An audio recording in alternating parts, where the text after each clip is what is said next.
बिस्मिल्लाहिर्रहमानिर्रहीम। अस्सलाम वालेकुम नाज़रीन, आप देख रहे हैं पुराना मंदिर की बात फैयाज राजा के साथ और आप देखते हैं मुझे मेरे यूट्यूब चैनल और फेसबुक पेज के ऊपर। दोस्तों, जैसा कि आपको मालूम है कि हुकूमत ने नवाज शरीफ खानदान के खिलाफ री इन्वेस्टिगेट दोबारा करके हुदैबिया पेपर मिल्स केस को उसे एक दफ़ा फिर जो है वो खोलने का फैसला किया है। दोबारा से इसकी इन्वेस्टिगेशन जो है वो इदारे करेंगे। हदायत इस हवाले से जारी की गई हैं, फैसला किया गया है। आज की ताज़ा तरीन खबर है और आपको इस हवाले से हमारे दोस्त अपने वीलॉग्स में बता चुके होंगे, लेकिन हमारा मतम नज़र क्योंकि अपनी वीडियो में ये होता है कि आपके सामने ऐसे हकायक और मालूमात रखी जाए जिससे आपको मायूसी ना हो और आपको इन्फॉर्म करने के साथ साथ एजुकेट भी किया जाए और कोई नई चीज़ जो है वो आपके सामने लाई जाए। इस वीडियो के अंदर भी यही कोशिश होगी कि मुकम्मल हकायक केस है क्या, कैसे केस बना, क्यों केस बंद हुआ, तमाम तर तफसीलात आपके सामने रखेंगे। लेकिन सबसे अहम चीज़ जो वीडियो के शुरू करने से पहले मैं आपके गोश गुजार कर दूं, जो कि सियासत के तालिब इल्मों की दिलचस्पी से हरगिज़ खाली नहीं कि ये हुदैबिया पेपर मिल रेफरेंस क्यों मुख्तलिफ है बाकी केसेस से, वो ये है कि इस रेफरेंस के अंदर मियाँ शरीफ, नवाज शरीफ, अब्बास शरीफ और उनकी अहलिया सबिया अब्बास, हुसैन नवाज, हसन नवाज और मरियम नवाज तो मुल्ज़मान नामजद हुए ही, लेकिन इनके अलावा पानामा के हंगामे से बच जाने वाले शरीफ ख़ानदान के जो दीगर अफराद थे, जैसे जो साबिक वज़ीर आला हैं शहबाज शरीफ, उनके साहबजादे हमजा शहबाज, सलमान शहबाज और इवन शरीफ बरादरान की जो वालदा हैं शमीम अख्तर, वो भी इस केस के अंदर जो है वो मुल्ज़मान की लिस्ट के अंदर जो है वो शामिल हैं। तो बढ़ते हैं मामले की जानिब। इसका एक पूरा बैकग्राउंड है, तफसील जो मैंने मुख्तलिफ इदारों से, मुख्तलिफ दोस्तों से, मुख्तलिफ ज़राए से जो इकट्ठी की आपके सामने रख रहा हूँ कि मामला कुछ यूँ है कि 1990 की दहाई में शरीफ ख़ानदान पर बेनामी अकाउंट से भारी रकम मनी लॉन्ड्रिंग के जरिए बैरून मुल्क मुंतकिल करने का इल्ज़ाम लगा, जबकि बेनज़ीर भुट्टो के दूसरे दौरे हुकूमत में उनके मुशीर ख़ास रहमान मलिक के हाथों इस मामले की तहकीकात का आगाज़ तो हुआ, मगर जो बैल है वो मुंडे न चढ़ सकी। होता अब क्या है, बाकायदा इस केस का जो आगाज़ है बाकायदा मुकदमे का, वो वादा माफ गुआ इसहाक डार के उस बयान से होता है। हुदैबिया पेपर मिल के नाम से बाज़ाब्ता रेफरेंस जो है वो जनरल परवेज मुशर्रफ के दौरे हुकूमत में साल 2000 अप्रैल का महीना था, उसमें दायर हुआ। गिरफ्तार इसहाक डार रेफरेंस में पहले मुलजिम और फिर बाद में वादा माफ गवाह बन गए। मामला क्या था, वादा माफ गवाह बनने के बाद नवाज शरीफ के जो समदी और बाद में फिर जो वज़ीर ख़जाना बने इसहाक डार, साल 2000 में दफ़ा 164 के तहत मजिस्ट्रेट के सामने 45 सफ़ात पर मुश्तमिल एक एतराफ़ी बयान दिया, जिसमें उन्होंने बड़े पैमाने पर शरीफ ख़ानदान के लिए मनी लॉन्ड्रिंग का एतराफ़ किया। इस 45 सफ़े के एतराफ़ी बयान में उस सारी मनी लॉन्ड्रिंग की तफसील है जो इसहाक डार ने शरीफ ख़ानदान के लिए की थी। इसहाक डार के मुताबिक दफ़ा 164 का यह बयान उनसे ज़बरदस्ती लिया गया, बाद में उन्होंने कहा, लेकिन कानूनदानों का कहना है कि 164 के बयान से यहाँ से कानूनी जो है इनराफ वो मुश्किल ही नहीं नामुमकिन भी होता है। इसहाक डार का ये एतराफ़ी बयान ही इकलौती दस्तावेज जो है वो एक इकलौती दस्तावेज नहीं है, बल्कि सरकारी तहकीकाती इदारों ने 1993 में शरीफ ख़ानदान की मनी लॉन्ड्रिंग के हवाले से तहकीकात शुरू की थी बेनज़ीर भुट्टो के दौर में। हैरान कुन तौर पर उन्होंने जो शवाहिद और अदद शुमार जमा किए थे वो तमाम के तमाम इसहाक डार के बयान अल्फी में मौजूद थे और उसके बाद फिर पनामा मामले में JIT को मजीद कुछ सबूत भी मिले थे। अब पहले यह समझ लें कि दफ़ा 164 क्या है, मामला समझना जरूरी है। कानून शहादत आर्डर 1984 के आर्टिकल 38 और 39 के मुताबिक पुलिस कस्टडी यानी जेर हिरासत में किए गए एतराफ़ जुर्म की कोई कानूनी हैसियत नहीं जब तक यह एतराफ़ मजिस्ट्रेट के सामने ना किया जाए। मुलजिम जो कुछ मजिस्ट्रेट के सामने कहेगा, कानून उसी बयान को मानेगा और मजबूआ ज़ाब्ता फौजदारी में एतराफ़ जुर्म रिकॉर्ड करने का एक मखसूस जो तरीक़ाकार है वो वज़ा किया गया है। किसी और तरीके से हासिल किया गया एतराफ़ी बयान अदालत में काबिल कबूल नहीं होता।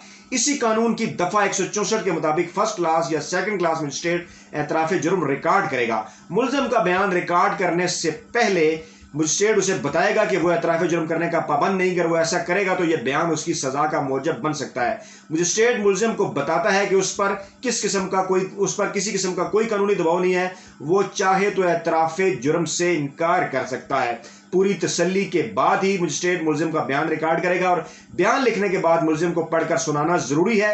मुलजिम चाहे तो वो इसमें रद्द बदल भी कर सकता है। मुलजिम की जानिब से बयान सही होने की तस्दीक के बाद बयान के आखिर में मजिस्ट्रेट अपने दस्तखत करके सनद दे देता है और यही बयान इसी कानून और आइन की रोशनी में इसी तरीक़ाकार के तहत इसहाक डार तमाम शराइत के ऊपर अमल करते हुए इसहाक डार ने यह दिया था और ख़ासे इस बयान की शोहरत जो है वो उस वक्त हुई थी।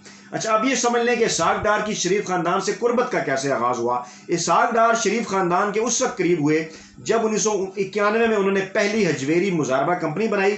शरीफ ग्रुप और सैगल ग्रुप उनके पहले गाहक बने। ये मामला समझना जरूरी है, यहीं से आगाज हो रहा है। इससे पहले 1990 में इसहाक डार की मुलाकात शहबाज शरीफ से उस वक्त हुई थी जब वो चैम्बर ऑफ कॉमर्स के सदर थे शहबाज शरीफ। साबिक वज़ीर-ए-आज़म नवाज शरीफ पर एक इल्जाम यह भी है कि उन्होंने अपने काले धन को सफेद करने के लिए 1992 में इकोनॉमिक रिफॉर्म्स एक्ट मुतारिफ कराया। इसके ऊपर एक अलहदा वीडियो बनती है, यह भी बड़ा अहम मामला है। और इसहाक डार ने अपने उस एतराफी बयान में उसी एक्ट का हवाला दिया है, इकोनॉमिक रिफॉर्म्स एक्ट, और हवाला देकर उन्होंने ये कहा है कि फिक्र ना करें, ये नवाज शरीफ के अल्फाज थे कि फिक्र ना करें, हम एक एक्ट ला रहे हैं, ये आपको कुछ भी, इसके बाद आपको कोई कुछ भी नहीं कह सकेगा। ये एक्ट जो है वो नवाज शरीफ लेकर आए थे और इसके जरिए मनी लॉन्ड्रिंग हुई। अब हुदैबिया केस में कब और क्या हुआ ये जान लीजिए कि नैब की जो तहकीकाती दस्तावेजात हैं और जो बाकी दीगर जराए से मालूमात हमें मिली हैं, उसके मुताबिक नवाज शरीफ ने अपने काले धन को सफेद करने के लिए 1992 में वाशिंगटन में मौजूद अपने दोस्त जावेद कियानी की खिदमात जो है वो हासिल की थी। अगस्त 1992 में जावेद कियानी ने मोहम्मद रमजान, सलमान जिया और असगर अली के नाम से हबीब बैंक एजी ज्यूरिख में 3 जाली बैंक अकाउंट खोले। तीनों अकाउंट गैर मुल्की करेंसी के थे और उनमें इब्तदाई डिपॉजिट $300 से भी कम था। दस्तावेजात बताती हैं कि ये जाली अकाउंट बज़ाहिर बाहर से पैसा वापस लाने के लिए बनाए गए ताकि बाद में इस पैसे को कोलेटरल यानी ज़र जमानत रखकर शरीफ खानदान की कंपनियों को कर्जा दिया जा सके। अब ये पूरी वारदात आप देखिए, यूं मनी लॉन्ड्रिंग करके गैर कानूनी तरीके से मुल्क से बाहर भेजा गया पैसा कानूनी तरीके से शरीफ खानदान को वापस मिल गया उस इकोनॉमिक एक्ट के जरिए जो जारी उन्होंने किया। ये तीनों अकाउंट जाली शनाख्ती कार्ड इस्तेमाल करके बनाए गए थे। बाद में इन अकाउंट्स में चेक और कैश की सूरत में $37,94,762 जमा करवाए गए और उसके एवज लाखों डॉलर्स के बैरियर सर्टिफिकेट जो है वो जारी करवाए गए।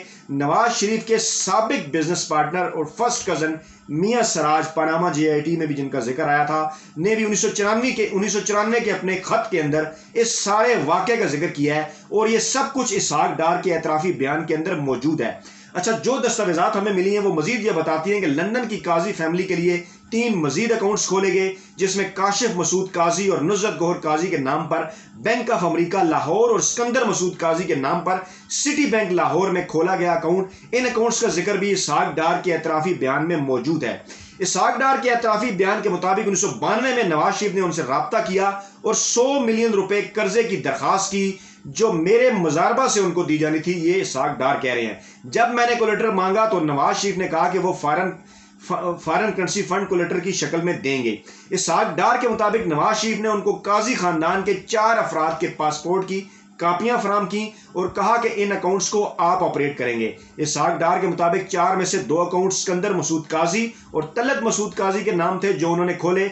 बाकी 2 अकाउंट्स हजवेरी मुजारबा के डायरेक्टर नईम ने खोले। ये दोनों अकाउंट नुज़रत गौहर और काशिफ महमूद काजी के नाम पर थे। इसहाक डार के मुताबिक 2 अकाउंट उनके और 2 डायरेक्टर नईम के दस्तखत से चला करते थे जबकि उनके अहकामात बराह रास्त नवाज शरीफ और शहबाज शरीफ से आते थे। इस एतराफी बयान में एक अहम तरीन बात यह कि एक 5वें अकाउंट का भी जिक्र है जो सईद अहमद के नाम है। सईद अहमद भी एक कैरेक्टर हैं जो कि पनामा JIT में सामने आए थे। सईद अहमद को इसहाक डार ने अपना करीबी दोस्त और साबिक बिजनेस पार्टनर बताया था। यही Saeed Ahmed State Bank of Pakistan में डिप्टी गवर्नर के ओहदे पर भी फाइज रहे। सोचिए जरा कि क्या होता रहा deputy governor State Bank Saeed Ahmed, और ये ओहदा उन्हें इसहाक डार के वजीर खजाना बनने के बाद दिया गया। 6ठा अकाउंट उनकी बीवी के भांजे मूसा गनी के नाम पर था। इसहाक डार के मुताबिक सईद अहमद अपना अकाउंट खुद चलाते थे जबकि मूसा गनी का अकाउंट वो यानी इसहाक डार चलाते थे और उसके बदले जितना कर्जा लिया गया वो सारा शरीफ खानदान को दे दिया गया। उनके अलावा ऐसे अकाउंट चलाए जाते रहे जिनके बदले कर्जा लिया गया। शरीफ खानदान के खिलाफ बरतानिया में अल तौफीक इन्वेस्टमेंट बैंक का भी एक केस चला है, बड़ा इंपॉर्टेंट है।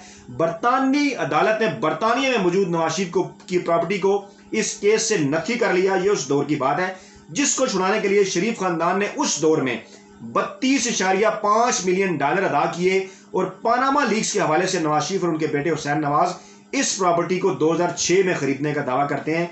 यानी हुदैबिया के मामले का पनामा के साथ भी गहरा तल्लक है और उस वक्त पनामा के फैसले में भी ये कहा गया था कि अगर हुदैबिया खुल जाता है तो इस सारे मामले को मजीद साबित करना जो है वो आसान हो जाएगा, यानी ये मदर ऑफ ऑल करप्शन है।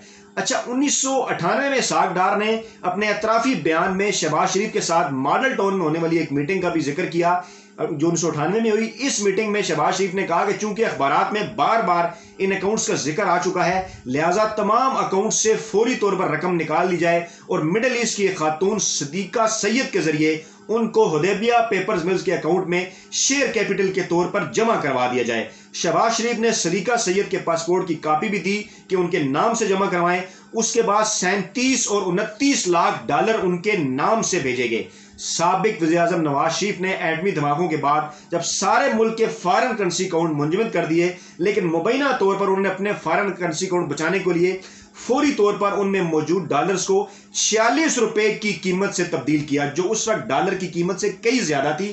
یہ حقائق آپ کو پہلے کسی نے نہیں بتائے، یہ سن لیجئے، دستاویزات ہمیں بتاتی ہیں، اور انہوں نے اسی اکاؤنٹ میں جمع کرائے 46 روپے سے ضرب دے کر کتنا بڑا ملکی خزانے کو نقصان پہنچایا۔ اسحاق ڈار کے مطابق ان رقوم سے انہوں نے بعد میں اپنے کئی قرضے واپس کیے، جس سے ثابت ہوا کہ یہ قاضی خاندان کی نہیں بلکہ ان کی اپنی رقوم تھی۔ شریف خاندان کی منی لانڈرنگ کے حوالے سے پشاور کے 2 ہنڈی اور حوالہ ڈیلرز کے نام بھی سامنے آئے۔ شریف خاندان کے منی لانڈرنگ کے حوالے سے اطرافی بیانات، بینک ریکارڈز اور دستاویزات مختلف ادوار میں سامنے آتے رہے ہیں۔ اور اب یہ سمجھ لیجئے کہ جلا وطنی سے کیس ختم ہونے تک کا یہ سفر کیا ہے۔ دسمبر 2000 میں شریف خاندان کی جلا وطنی ہوتی ہے، مشرف صاحب کی ان کے ساتھ ڈیل ہو جاتی ہے، عامر جنرل مشرف کی، سعودی عرب بیچ میں ڈلتا ہے، انٹرنیشنل پارٹنرز، جس کے باعث حدیبیہ ریفرنس اپنے منطقی انجام کو نہیں پہنچ پاتا، اور پھر 7 سال بعد 2007 میں نواز شریف کی وطن واپسی پر ان کے سمدھی اسحاق ڈار اپنے اعترافی بیان سے منحرف ہو جاتے ہیں۔ پیپلز پارٹی کا جو گزشتہ دور گزرا ہوتا ہے 2011، اس میں نیب کی جانب سے احتساب عدالت راولپنڈی میں مقدمہ کھولنے کی درخواست دائر کی جاتی ہے، اور یہ ساری پلاننگ کے تحت ہوتا ہے، کیونکہ چیئرمین نیب اس وقت نواز شریف اور آصف زرداری کی مرضی سے آ رہے تھے۔ بے شک وہ سارا ٹینور جا کے چیک کر لیجئے۔ اچھا، جب یہ معاملہ ہوا، یہ ایک پری پلان تھا، یہ معاملہ ہوگا تو آگے سے پھر کیا ہوگا، چیلنج ہو جائے گا۔ درخواست دائر ہوئی تو شریف خاندان نے ریفرنس کو لاہور ہائی کورٹ کے راولپنڈی بینچ میں چیلنج کیا۔ سوچئے ذرا، دیکھیے 2012 میں لاہور جب یہ انہوں نے چیلنج کیا تو وہاں پر جو ہے وہ اس کو بند کرنے کے حوالے سے فیصلہ آ گیا کہ یہ کیس بند ہو۔ پھر جناب 2012 میں لاہور ہائی کورٹ کے 2 رکنی بینچ نے شریف خاندان کی درخواست پر اختلافی فیصلہ دیا۔ دونوں ججوں کے اختلاف پر معاملہ ریفری جج کو بھجوایا گیا، ریفری جج کے پاس یہ معاملہ چلا گیا۔ قسمت دیکھیے شریف خاندان کی کہ ہر معاملے میں ریفری جج آ جاتے ہیں۔ مئی 2014 میں ریفری جج نے حدیبیہ ریفرنس خارج کرنے کے حق میں فیصلہ سنا دیا، اور 2014 میں جب نواز شریف کی حکومت تھی یہ کیس جو ہے وہ خارج کر دیا۔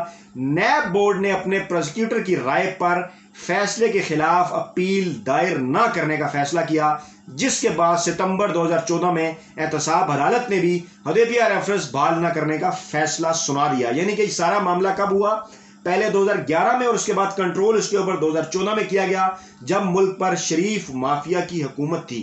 پھر کیا ہوا، پاناما کیس ایک نیا موڑ تھا۔ پاناما بینچ اور جے آئی ٹی کے تحقیقات کی روشنی میں رحمان ملک کی رپورٹ میں جو الزامات لگائے گئے تھے ان کی روشنی میں غور کیا گیا تو مشترکہ تحقیقاتی ٹیم نے براہ راست اسحاق ڈار کو شریف خاندان کے مالی معاملات کا ماسٹر مائنڈ قرار دیتے ہوئے Qazi family, Citibank, Bank of America, Hudaibiya engineering اور حدیبیہ پیپر مل کے حوالے سے متعدد سوالات کیے جن کا کوئی جواب نہیں دیا گیا۔ پاناما کیس کی سماعت کے دوران ججز نے ریفرنس پر اپیل دائر نہ کرنے پر تحفظات کا اظہار کیا کہ یہ اپیل اس کے اوپر نیب نے کیوں دائر نہیں کی جو لاہور ہائی کورٹ کا فیصلہ آیا تھا۔ جی آئی ٹی رپورٹ میں لاہور ہائی کورٹ کے فیصلے کے خلاف اپیل دائر کرنے کی سفارش پر کی گئی، اور 22 جولائی 2017 کو ایڈیشنل پروسیکیوٹر نیب نے سپریم کورٹ کو اپیل دائر کرنے کی یقین دہانی کرائی، مگر اپیل میں نیب کی جانب سے تاخیر ہو رہی تھی تو عوامی مسلم لیگ کے سربراہ شیخ رشید کی ایک نئی درخواست سامنے آ گئی۔ شیخ رشید نے چیئرمین نیب اور پروسیکیوٹر نیب کے خلاف توہین عدالت کی کارروائی کی استدعا کی۔ پھر 15 ستمبر 2017 کو، یہ پاناما کے دنوں کی باتیں ہیں، ذرا ذہن میں رکھیے، سوچئے معاملہ ہوا کیا۔ 15 ستمبر 2017 کو پروسیکیوٹر نیب نے سپریم کورٹ میں جلد اپیل دائر کرنے کا یقین دلایا، اور 20 ستمبر 2017 کو نیب نے حدیبیہ پیپر مل ریفرنس دوبارہ کھولنے کے لیے اپیل سپریم کورٹ میں دائر کر لی۔ اب ہوتا کیا ہے، ہوا یہ کہ 1.5 ماہ بعد یعنی 10 نومبر 2017 کو اپیل کی سماعت کے لیے 3 رکنی بینچ تشکیل دیا گیا۔ 13 نومبر 2017 کو جب اس کی پہلی سماعت ہونا تھی تو جس کے سربراہ آصف سعید کھوسہ تھے ان کی سربراہی میں جسٹس دوست محمد خان اور جسٹس مظہر عالم میاں خیل پر مشتمل بینچ نے سماعت جب شروع کی तो जस्टिस खोसा साहब ने बेंच की सरबराही से माजरत कर ली, क्योंकि वो पनामा बेंच का भी हिस्सा थे, इसलिए उन्होंने इससे माजरत कर ली। बेंच टूटने के बाद केसेस की जो समाअत है वो गैर मुअय्यना मुद्दत तक फिर मुलतवी होगी। उसके बाद का मामला रोकते हैं, वो अगली वीडियो में आपको बताएंगे कि उसके बाद ये मामला जस्टिस काजी फैज ईसा तक जो है वो कैसे पहुंचा और फिर ये केस कैसे दोबारा से बंद हुआ। उस वक्त ये मुलतवी हो गई थी गैर मुअय्यना मुद्दत तक। अब इसमें खास बात सुनिए, अहम तरीन बात इसके अंदर यह है कि एतराफी बयान में इसहाक डार ने शरीफ फैमिली के लिए फॉरेन करेंसी अकाउंट खोलने और लंदन में 1 अरब 20 करोड़ रुपए की मनी लॉन्ड्रिंग का एतराफ किया है। इसहाक डार के इस एतराफी बयान में पनामा लीक्स के हवाले से जो उठाए गए कई अहम सवालात के जवाब भी हैं जो पनामा लीक्स में नहीं मिल सके थे, कि रकम आखिरकार कहां से आई, बाहर कैसे गई और लंदन प्रॉपर्टी जो है वो कैसे खरीदी गई। तो ये वो मामला है जिसको लेकर शरीफ खानदान परेशान है, डरा हुआ है कि अगर एक दफा ये केस खुल गया तो इसके अंदर पूरा शरीफ खानदान, पनामा कुछ भी नहीं था, मैं कहता हूं पनामा इसके सामने कुछ भी नहीं है, Hudaibiya mother of all corruption है। और इसलिए शरीफ खानदान डरा हुआ है कि अगर ये मामला खुल जाता है तो फिर शरीफ खानदान में से कोई भी नहीं बचेगा। जैसा कि मैंने वीडियो शुरू की थी, दोबारा रिपीट कर दूं कि सियासत के तालिब इल्मों के लिए यह बात दिलचस्पी से बिल्कुल भी खाली नहीं कि हुदैबिया पेपर मिल रेफरेंस में मियां शरीफ, नवाज शरीफ, अब्बास शरीफ, उनकी एहलिया सबिया अब्बास, हुसैन नवाज, हसन नवाज, मरियम नवाज तो नामजद मुल्ज़मान हैं ही, लेकिन के अलावा पनामा के हंगामा से जो लोग बच गए थे, शरीफ खानदान के दीगर अफराद जैसे वज़ीर-ए-आला पंजाब, साबिक वज़ीर-ए-आला पंजाब शहबाज शरीफ, उनके साहबजादे हमजा शहबाज, सलमान शहबाज और यहां तक के शरीफ बरादरान की जो वालदा हैं शमीम अख्तर, वो भी मुल्ज़मान की फहरिस्त के अंदर शामिल हैं। तो अगर ये मामला खुलता है तो फिर शरीफ खानदान इस मामले के अंदर, अल्लाह ताला माफ करे, अपने वालदैन को भी लेकर आए हुए हैं मनी लॉन्ड्रिंग के अंदर। ये वो सारा मामला है कि उनके जो मरहूम वालदैन हैं उनका भी सारे मामले के अंदर जिक्र आएगा।